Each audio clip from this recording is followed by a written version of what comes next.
Valentine ejja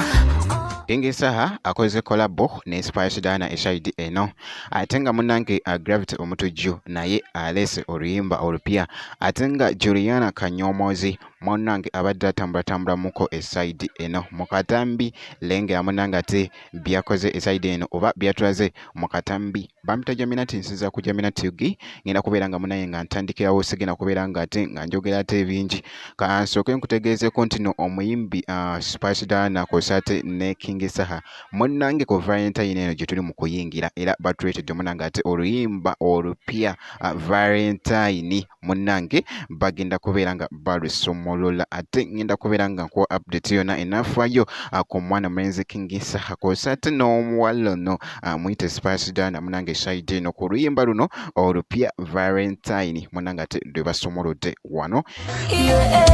mukwana amazima nkwagala kupaddiya nze ne bansalako omukono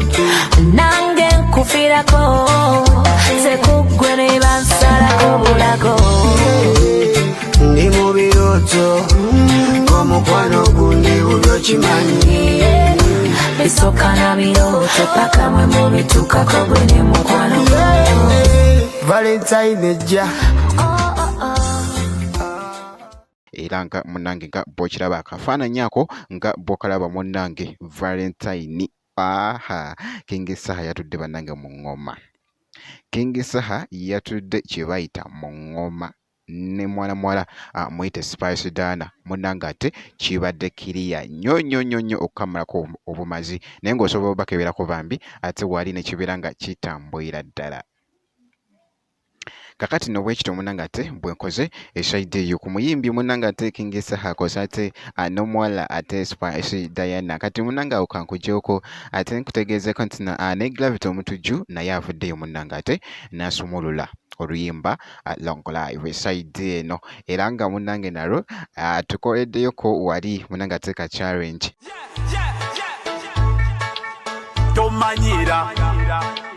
tomanyira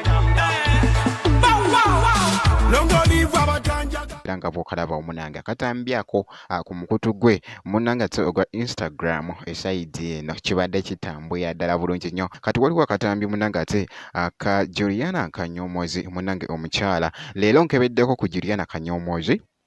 nga bw'olabawo munnange abadde atulagakoko wali era nga munnange weekend yagimaze eno natambula muko ng'omuntu wanaatambula muko munnange n'atulaga awo ng'ali mu kutambula n'atulaga eside eno era nga bw'olaba munnange mu katambi kibadde kitambulira ddala bulungi nnyo nzikiriza nkulekere kano akatambi naye ngenda kubeera nga nkomawo ate mu maaso eyo bwe kiti.